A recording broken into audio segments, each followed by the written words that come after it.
अस्सलाम नाज़रीन, मैं हूं बैरिस्टर शहजाद अकबर और आप देख रहे हैं मेरा यूट्यूब चैनल। आज 18 जुलाई हफ़्ते का रोज़, एक हफ़्ते का अख्ताम, अब तक की ताज़ा तरीन और अहम ख़बरों के साथ आपकी खिदमत में हाज़िर हैं। आज के वीलॉग में बहुत ही दिलचस्प बातें हैं, बड़े हसीनो जमील किस्म के इंकशाफात हैं, कुछ पर्सनल ख़बरों के ऊपर भी कमेंट्स हैं।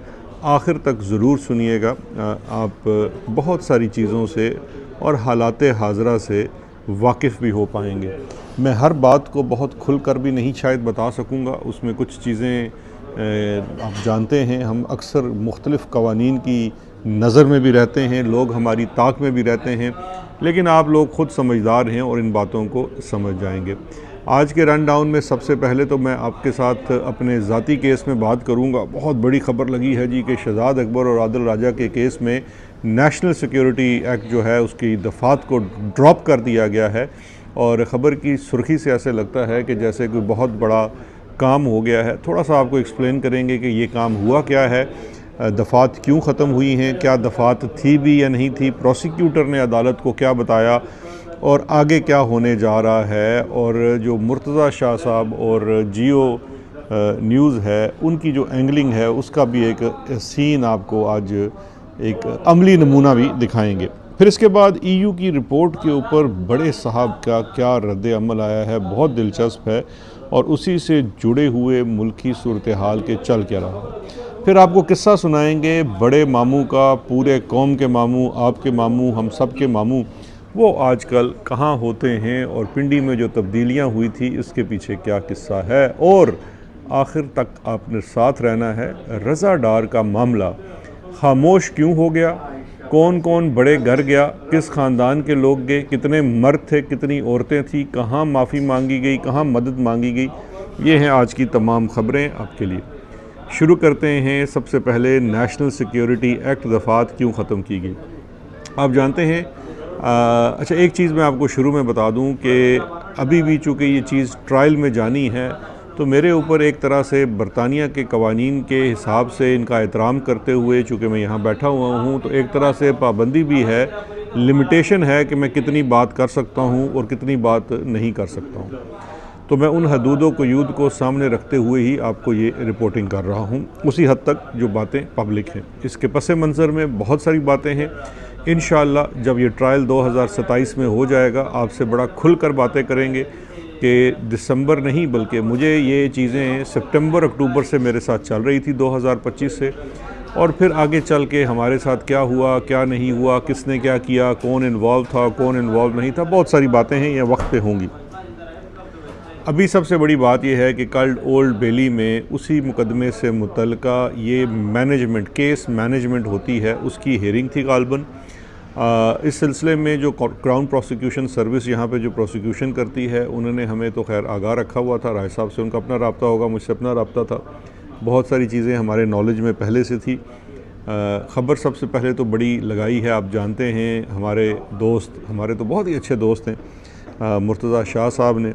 और अब मैं आपको पहले बताता हूँ कि ख़बर क्या है। ख़बर ये है कि नेशनल सिक्योरिटी की कि ये जो हमले मुझ पे हुए थे 24 दिसंबर की सुबह मेरे घर पे हमला हुआ, मुझे बाकायदा तौर पर मारा पीटा गया, बहुत ज़ख़म आए, मैं हॉस्पिटल चला गया, मेरी हड्डियाँ टूटी 2 जगह से, नाक की, चेहरे की, और फिर इसके बाद फॉलो हुआ 31 दिसंबर को घर पे 3 अदद गोलियां मारी गई, मेरे क्या कहते हैं घर को आग लगाने की कोशिश की गई और इस वारदात में 2 लोग मुलव्वस थे। फिर उसके बाद जनवरी में तकरीबन 4 और दफ़ा अटैक किया गया, मेरे घर को ही निशाना बार बार बनाया जाता था। इस तमाम अरसा के दौरान मैं और मेरी फैमिली पुलिस प्रोटेक्शन में थे।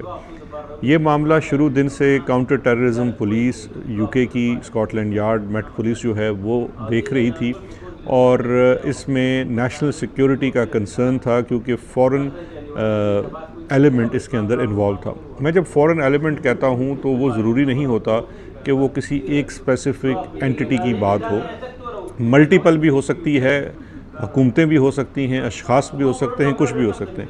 अच्छा, इसकी पूरी जो है वो इन्वेस्टिगेशन की गई और तो ये सारी जो इन्वेस्टिगेशन की गई, खैर अच्छा, उसके बाद जो लोग गिरफ़्तार हुए तकरीबन 16 या 17 के करीब गिरफ़्तारियाँ हुई और मामला चूँकि काउंटर टेररिज्म पुलिस देख रहा था तो ओवरऑल ये नेशनल सिक्योरिटी एक्ट के ज़िम्मन में ही आता था। फिर ये जब लोग गिरफ़्तार हुए उस वक़्त भी नेशनल सिक्योरिटी की दफ़ात थी क्योंकि ये केस थ्योरी थी। अब जब केस मैनेजमेंट है, अब केस की जो ट्रायल है वो शायद जनवरी 2027 तय पाया है और 2 डिफरेंट ट्रायल्स होंगे, 2 डिफरेंट गैंग्स इसमें मुलव्वस पाए गए हैं। अभी भी प्रोसिक्यूशन का केस ये है कि जिन लोगों ने मुझ पे और आदिल राजा पे हमला किया ये लोग हायर्ड लोग थे, यानी कि मेरा उनसे कोई ताल्लुक़ नहीं है, कोई अनाद नहीं है, मैं उन्हें नहीं जानता, वो मुझे नहीं जानते। उन्हें ये काम करने के लिए किसी ने हायर किया था। अब इस वक्त उन्हें किसने हायर किया था, वो कौन शख्स था, इदारा था, नहीं था, कोई गिरफ़्तार नहीं हुआ है और ज़ाहिरी बात है वो एक ऐसी इन्वेस्टिगेशन है जिसे पता नहीं हम उसका नतीजा पब्लिकली देख सकेंगे या नहीं देख सकेंगे। लेकिन अब जो लोग गिरफ़्तार हैं ये 8 से ज़्यादा लोग गिरफ़्तार हैं जिनकी ज़मानतें भी नहीं हुई। याद रखिए इनकी गिरफ़्तारी यहाँ जो है ज़्यादातर जनवरी में ही हो गई थी, अभी जुलाई तक इनकी बेल्स नहीं हुई और ये बरतानिया के कानून में बड़ी एक्सेप्शनल सर्कमस्टांसेस हैं, जिसकी एक वजह ये भी थी कि इसमें नेशनल सिक्योरिटी और काउंटर टेररिज्म इन्वॉल्व थी। अब चल के इस बात की पोजीशन ये हुई है कि उन्होंने नेशनल सिक्योरिटी का एक्ट जो है वो इन अक्यूज़्ड की हद तक ड्रॉप कर दिया है। इसका ये मतलब नहीं है कि इस पूरी इन्वेस्टिगेशन के अंदर से ये चीज़ ख़त्म हो चुकी है कि इसमें कोई बाहरूनी ताकतें या हाथ मुलव्वस हो सकता है, लेकिन अदालत के अंदर बात करते हुए, और ये मैं अब आपको जियो और मुर्तज़ा शाह साहब की रिपोर्ट में से पढ़ कर सुना रहा हूँ। उनका ये कहना है, इसके अंदर अच्छा उन्होंने लिख दिया है, आप ये देखिए ना कि द प्रोसिक्यूशन टोल्ड द जज the defendants were allegedly hired thugs and that the attacks had been orchestrated, indicating that others may have been involved in organizing the alleged conspiracy. Conspiracy की दफात मौजूद हैं। However, when the judge asked whether the National Security Act element had been dropped because the defendant did not know they were acting on behalf of a foreign power, the prosecutor replied that this appeared to be the case. यानी कि जो लोग, यानी कि वो जो बाप बेटा एक इन्वॉल्व थे, जो बॉक्सर था या जो गोलियां चलाने वाले थे या जो जाके मेरे घर में शीशा तोड़ने वाले या दरवाज़े तोड़ने वाले, ग्राफिटीज़ करने वाले, आग लगाने वाले, उन लोगों को ये नहीं पता था कि उनको जिन्होंने हायर किया है वो बाहर की कोई एजेंसी है या क्या है। चूँकि ट्रायल उनकी हद तक है तो इसलिए वो ड्रॉप कर दिया गया है। लेकिन अब इसमें कोई ऐसी वो बड़ी वो बात नहीं है कि जी हुआ नहीं। आप याद रखिए कि 2023 वाला जो हमला था उसे बार बार ये कहा गया, पाकिस्तान का तमाम मीडिया, ये वाला हमारा पाकिस्तान का मीडिया जिसमें जंग, जियो, दुनिया, ARY सब थे, कोई आप समा वमा सब ने कहा जी कि पुलिस ने कहा है कि वो हमला तो कभी हुआ ही नहीं था, झूठी खबरें रिपोर्ट की गई। आज भी हेडलाइन अगर देखिए हमारे शाह साहब की, अब मज़े की बात यह है कि ये हुनर जो है शायद पता नहीं मीर शकील साहब से सीखा है इन्होंने या कहाँ और से सीखा है कि एक ही खबर में सारे रांझे राज़ी कर लेते हैं हमारे शाह साहब।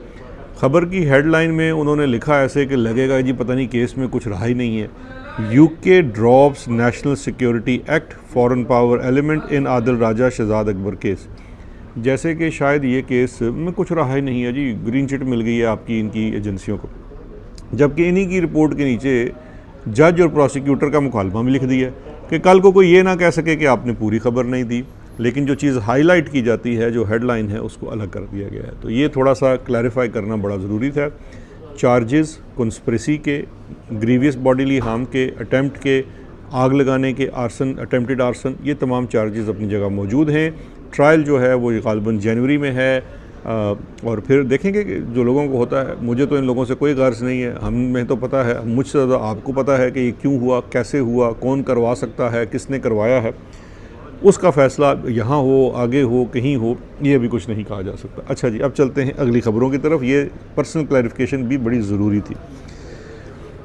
यूरोपियन यूनियन की GSP+ की रिपोर्ट आपके सामने आ चुकी है। हम इस पर कल बड़ा गुफ्तगू भी कर चुके हैं। अब उसके ऊपर डेवलपमेंट ये है कि 2027 तक ही हमारा यूरोपियन यूनियन का GSP+ का स्टेटस है। अगले साल हमारा स्टेटस ख़त्म होने जा रहा है। ये जो रिपोर्ट है ये एक इंतहाई नेगेटिव रिपोर्ट है। इस रिपोर्ट के ज़मन में इसका मतलब ये है कि पाकिस्तान को कन्वे कर दिया गया है कि अगर आप अपने हालात दुरुस्त नहीं करते तो फिर आपकी जो स्टेटस है GSP प्लस का वो रिन्यू नहीं किया जाएगा।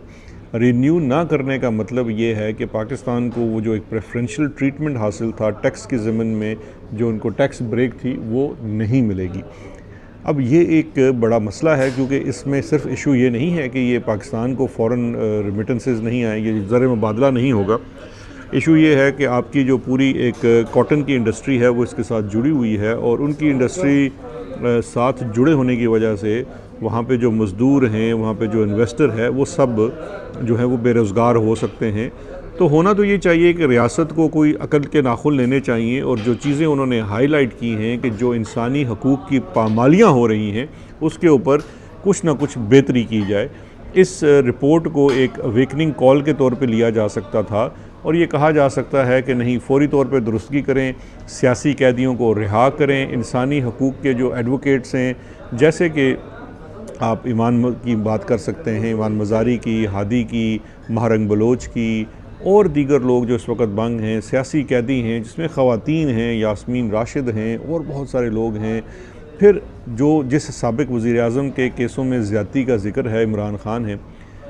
अब ये तमाम मामलों को हल किया जा सकता है, लेकिन फिर हुआ क्या है कि जब बड़े साहब के पास ये बात लेकर जाएंगे तो अब हमें रिपोर्ट ये किया गया है कि बड़े साहब ने आगे से बोला, क्या कहा, उन्होंने कहा सो व्हाट, अगर आपके तौलिए बुनियानें नहीं जाएंगी यूरोप के अंदर तो मेरी सेहत पे क्या फ़र्क पड़ जाएगा। मैं तो किसी सूरत जुल्म करना बंद नहीं करूँगा, मैं इंसानी हकूक़ की पामाली ख़त्म नहीं कर सकता, मुझे कोई परवाह नहीं है।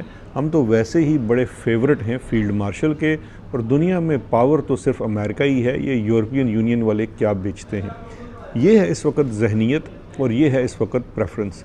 मुझे ये लगा था कि चलें और कुछ नहीं होगा, इस सारे मामले से शायद किसी हद तक ईमान की कोई या हादी की कोई दादरसी हो जाए, क्योंकि उनका तो बाय नेम भी आ गया EU के अंदर, लेकिन और उनकी डेट भी लगी। लेकिन अब लगता ये है कि शायद चूँकि बड़े साहब ने कह दिया है कि किसी को माफ़ी नहीं मिलेगी तो शायद किसी को माफ़ी नहीं मिलेगी। सख्तियाँ उसी तरह से जारी रखने का ही शायद इनका प्रोग्राम है। अब दूसरी तरफ क्या हो रहा है, ये जो अप्रोच है मारो, घसीटो, लपेटो, मार दो, ये किसी सूरत रुक नहीं रही है। ये एक ऐसा माइंडसेट है जिसके ख़िलाफ़ अब अंदर से भी आवाज़ें उठना शुरू हो चुकी हैं। मैं आपको बड़े वसूख के साथ ये बता रहा हूँ कि इस वक्त मुख्तलिफ़ इदारों के अंदर भी लोगों की बस हो चुकी है। जुल्म करने वाले हाथ थक चुके हैं, लोगों को उठाने वाले जो है ना वो भी उनकी बस हो गई है कि हम जुल्म कर कर के तंग आ गए हैं, हम उठा के बस आ गए हैं। लेकिन यहाँ तो मुसीबतों का अंबार है, कोई चीज़ हमारी तरफ आ ही नहीं रही है और अंदर वाले जो हैं वो बोलना शुरू हो गए। अब इसका एक छोटा सा नमूना मैं आपको बता देता हूँ। कलीम इमाम साहब साबिक़ IG हैं और सारी ज़िंदगी उन्होंने सरकारी नौकरी की है। ऐसा कोई वो एंटी इस्टेब्लिशमेंट आदमी नहीं है, ना ही वो कोई सियासतदान है। वो एक कैरियर पुलिस ऑफिसर थे, उन्होंने सारी ज़िंदगी मुलाजमत की, अभी भी अपनी ज़िंदगी बसर करते हैं। उन्होंने भी एक कॉलम लिख दिया है और उन्होंने बलूचिस्तान के ऊपर जो माइंडसेट है उसको निशाना बनाया है। उनका कॉलम अरब न्यूज़ के अंदर छपा है और उन्होंने एक बड़ी सिंपल सी बात की है, सादा सी ज़ुबान के अंदर। बात उनकी सच्ची है, बट टाइमिंग जो है वो ज़रा गौर तलब है।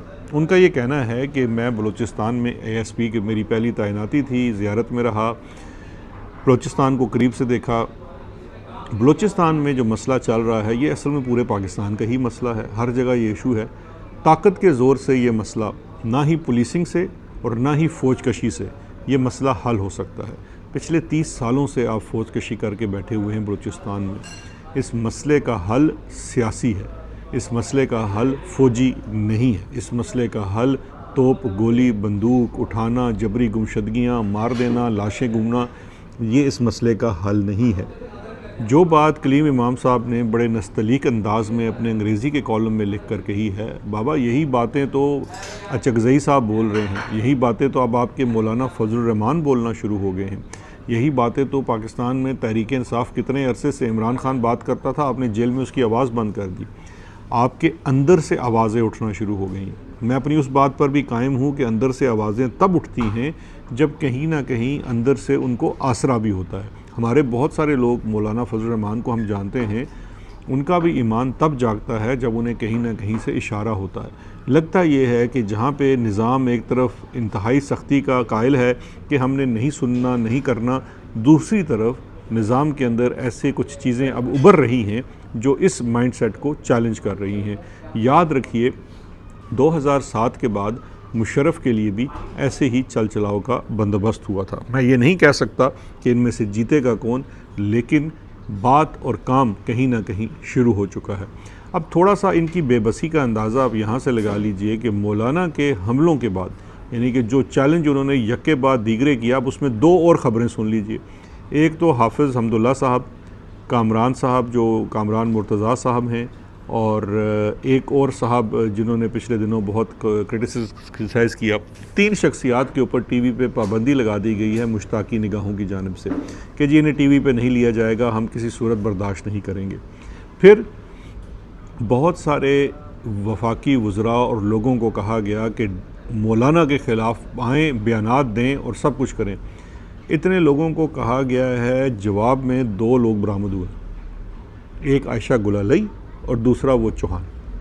मुझे नहीं समझ आता कि दोनों में से मैं किसकी तारीफ़ ज़्यादा करूं, लेकिन इस वक्त इस्टेब्लिशमेंट की क्रेडिबिलिटी और वर्थ की पोजीशन ये है कि इस वक्त उनके दिफा में मोहतरमा आयशा गुलालई साहब आई हुई हैं, और फिर आप उनके कंटेंट का अंदाज़ा कीजिए कि वो फरमा क्या रही हैं। ये ज़ुबान उनकी अपनी नहीं है, ये स्क्रिप्ट भी उनका अपना नहीं है।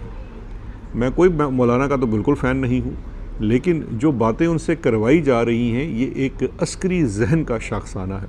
जो डायलॉग उनको दिया गया है, जो बातें उन्होंने की गई है, ये वो उस जहन का शाखसाना है जो ये कहता है और देख लांगे, चुक लांगे, लम्बियाँ पा देंगे, देख लांगे हम ये वही जहन है जो आगे चल रहा है। और एक और शख्स का नाम लिए बग़ैर एक इंतहाई, मतलब समझिए कि इस्टेब्लिशमेंट की गोद में पैदा हुआ शख्स जो टीवी पे अक्सर इधर गरजता है, उधर बरसता है, ये करता है, वो करता है।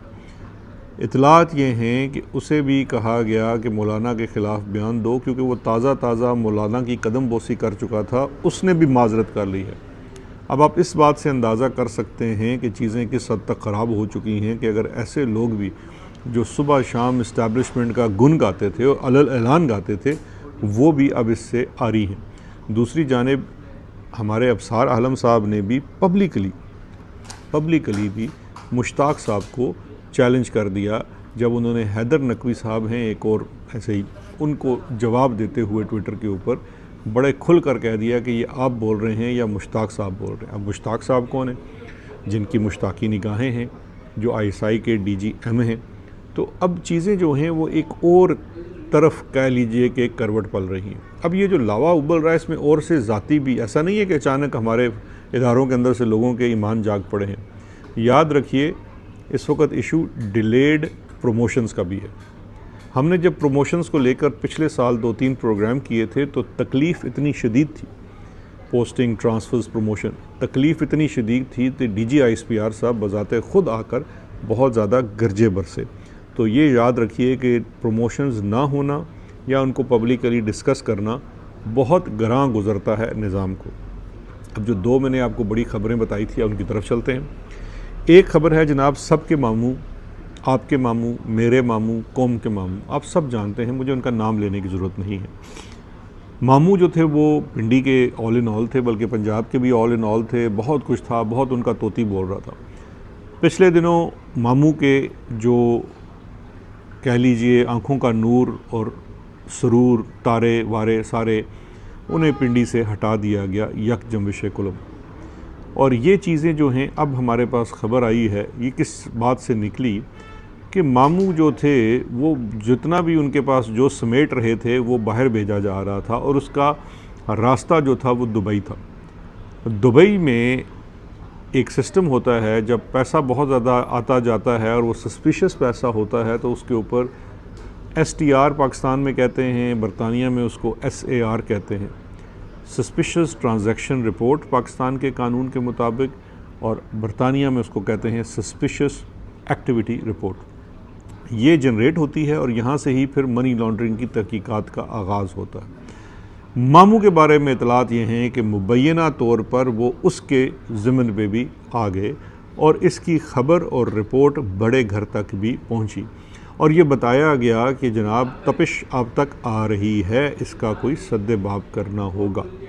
अब सद्देबाब करते हुए बताया यह जा रहा है कि मामू जो हैं वो आजकल स्कॉटलैंड में देखे और पाए जाते हैं। इतलात ये हैं कि मुबैना तौर पर वो स्कॉटलैंड के पुरफ़िज़ा मकाम पर, जहाँ पे ये भी इतलात हैं कि वहाँ पे कोई बड़े रकबों की गेम है, उधर शिफ्ट हो चुके हैं। अब ये देखना होगा गर्मियाँ गुजरने के बाद कि मामू वहाँ पे परमानेंट शिफ्ट हुए हैं या फ़िलहाल वक्ती तौर पे गर्मियाँ गुजारने के लिए आए हैं। लेकिन ख़बरें यही हैं कि जनाब मामू इज़ आउट। अब out for a while, to lie low या परमानेंट, ये अभी हमें पता नहीं है, लेकिन जितना पता था वो आपके गोश गुजार कर दिया। बाकी मामू किसी का भी हो सकता है, मेरा मामू हो सकता है, आपका मामू हो सकता है, किसी और का मामू हो सकता है। आखिर में रज़ा डार साहब का मामला आपकी नज़र में था। रज़ा डार साहब के साथ जो हुआ, उन्होंने जो किया, वो तो सारा आपने देखा और फिर आपने देखा कि हफ़्ता 10 दिन तो बस यही ख़बर थी और हर कोने खुदरे से ख़बर आ रही थी, CCTV की फुटेज भी आ गई, ये हो गया वो हो गया।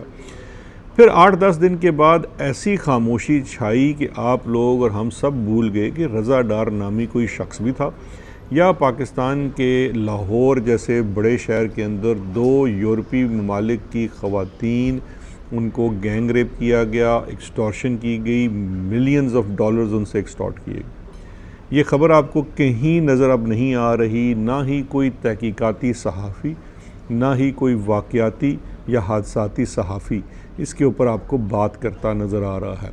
अब उसकी बुनियादी वजह क्या है? उसकी बुनियादी वजह यह है कि अब हमारे ज़राए ने जो पिंडी मंडलाते रहते हैं, उन्होंने बताया कि 4-5 दिन के बाद बच्चे के नाना, मामू, बहन ममानी और दीगर लोग जो जुम्मा जंज नाल, उन्होंने पिंडी जाके बड़े पीर साहब के दरबार पे हाज़री दी, वहाँ पे मन्नत मानी कि किसी तरीके से हमें इस मामले से निकालिए, हमारे बच्चे से गलती हो गई, हम तो सदियों से आपके मुरीद हैं, बल्कि हमारा जन्म भी आपकी दरगाह के ऊपर हुआ था। तो इसके बाद से जो पिंडी वाले पीर शुफ साहब हैं, उन्होंने फिर थोड़ा सा शुफ इधर किया और थोड़ा सा शुफ उधर किया।